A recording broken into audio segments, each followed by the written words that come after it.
So, warmly welcome to this panel on Trendspotting in the Middle East, which is organized by the Center for Advanced Middle Eastern Studies and is also part of Lund University Future Week.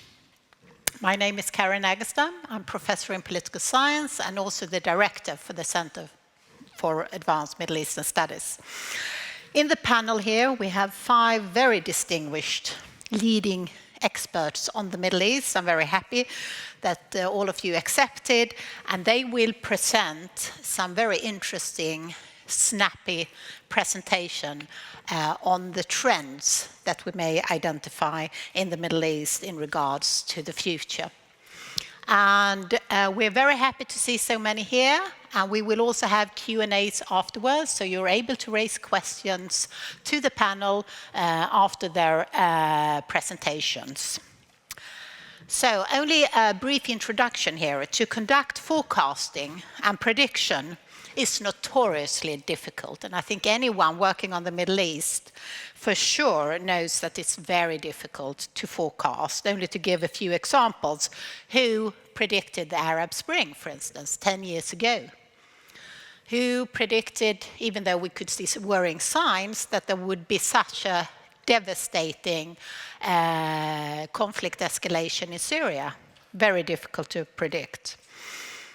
But at the same time, forecasting and trying to predict is also an opportunity to identify major trends that we may see in the region. And these trends, major trends, actually provides possibilities, but they may also be plausible, they may be probable and even preferable. That means that you actually can engage in these trends if you want to see it as an opportunity for change. So it shouldn't be seen only as something that is identified as only trends. It's also something, a platform to act upon. Now, the Middle East as a region confronts major challenges, and they are the trends interlinked and strengthened and weakened by these different trends. And these trends both provide opportunities as well as challenges that needs to be tackled, that needs to be managed, that needs to be handled. One such trend, for instance, is the population growth that we see in the region, which is still very high. Interlinked to the population growth, we can also see youth employment that is on a steady rise and that pose major problems and challenges in the region, if not confronted, since it brings frustration and may actually provide a breeding ground for violence and terrorism ultimately.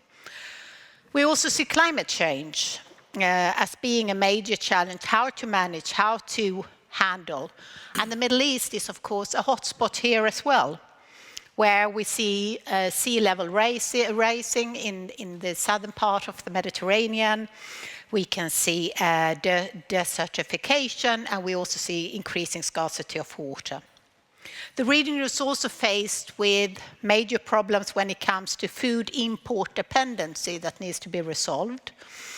There's questions about gender equality, ranging from gender disparity and inequality in politics, in business, to the labor force. At the same time, we see the defense spending rising, whereas foreign direct investment in the region is declining.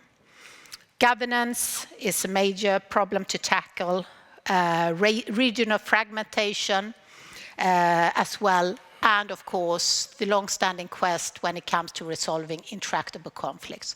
All this can be seen both as identifying these trends as challenges, but also opportunities to manage. So by the end of the day, this is about actually visualizing and trying to find alternative paths to tackle and manage these challenges in order to sort of lift the region in these areas and resolve this problem and take a different path than may be seen as worrisome. So I want to stress the opportunities that we can see in these trends and to take a positive view on this. But again, as part of Lund University Future Week, we are focusing on breakthroughs. But as you will see also here in some of the presentation, it may also be an indication for breakdowns.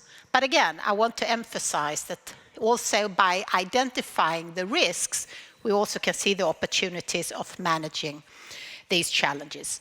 And with me here to tackle these immensely complex, difficult problems and challenges, we have an interdisciplinary panel of experts, as I said,